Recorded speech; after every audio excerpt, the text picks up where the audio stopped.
Je le disais dans les titres, la faculté de médecine et d'odontostomatologie et de pharmacie remporte la finale de la 4e édition de l'émission Profil du citoyen. Elle était face à l'école normale supérieure ENSUP pour débattre du thème croissance démographique malienne, atouts ou obstacles au développement. Les temps forts avec Amadou Sankari. Nous sommes venus ce matin pour la finale de la saison 4 de l'émission Le Profil du citoyen. Profil du citoyen. C'est une émission de la grille des programmes de l'ORTM qui est allée à la rencontre du public. Et ce contact avec le monde estudiantin crée forcément de la joie. Derrière cette ambiance se cachent des talents. Pour cette finale de la 4e édition du Profil citoyen, 2 établissements publics, une première. Il s'agissait donc pour l'école normale supérieure et de la faculté de médecine et d'odontostomatologie et de pharmacie de débattre du thème la croissance démographique malienne, atouts ou obstacles au développement. Pendant plus d'1 heure, les étudiants ont engagé des débats d'idées pour convaincre l'assistance. Si les débatteurs de l'ENSIP soutiennent que la croissance démographique malienne constitue un atout, les adversaires du jour, la FMOS-FAF, défendent que c'est un réel obstacle. En construisant plus d'infrastructures scolaires, universitaires et en incitant la population à s'instruire davantage. De s'ouvrir plus au monde et de prendre l'exemple sur le processus de développement qu'ont adopté les premières puissances mondiales. De s'engager davantage dans leur politique de lutte contre la pauvreté et d'améliorer les conditions de vie de notre population. Espérons que la population et le gouvernement ne prennent pas ça pour des paroles en l'air. Car, comme on le dit dans nos 2 facultés, la parole n'est que la parole, la puissance réside dans l'action. Le Mali, avec une forte démographie, voit certains de ses enfants se retrouver piégés. Une forte croissance démographique est un frein pour notre développement.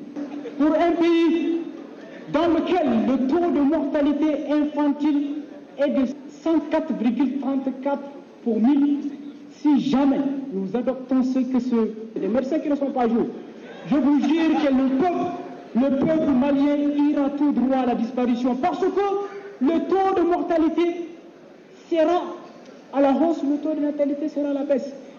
Oui, la croissance démographique malienne est une chance, car cette substance intervient dans tout le secteur clé de l'économie, à travers le service des impôts et des douanes, à travers le recouvrement. Oui, la croissance démographique malienne est une chance, car même dans le secteur de la défense, elle y intervient. À l'issue de ce débat sur ce thème plus que d'actualité, c'est la faculté de médecine et d'odontostomatologie qui remporte la coupe avec 2 millions de francs CFA et des tablettes. Pour l'équipe de l'ENSUP qui n'a pas démérité, elle a reçu de l'épouse du président de la République, présidente de l'ONG Agir, la somme d'1 million de francs CFA et des tablettes. Quant au prix du meilleur débatteur, il est revenu à l'étudiant Askofari Ali Ibrahim de la FMOS-FAF. Pour la marraine, les étudiants étaient tout simplement à la hauteur.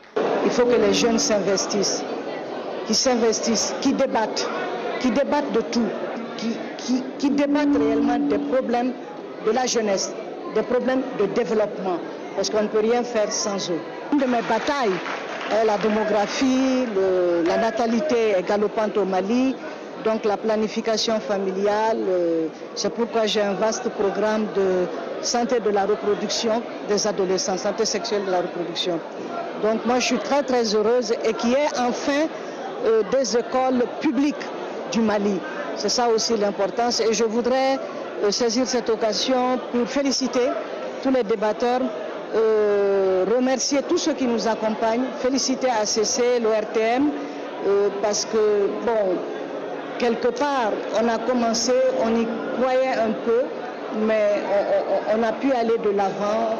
Keïta Aminata Maïga a également saisi cette occasion pour saluer le professeur John Kounda Traoré qui a toujours soutenu cette initiative, une initiative d'action pour la conscience citoyenne, l'ONG Agir, l'ORTM est soutenue par de nombreux partenaires.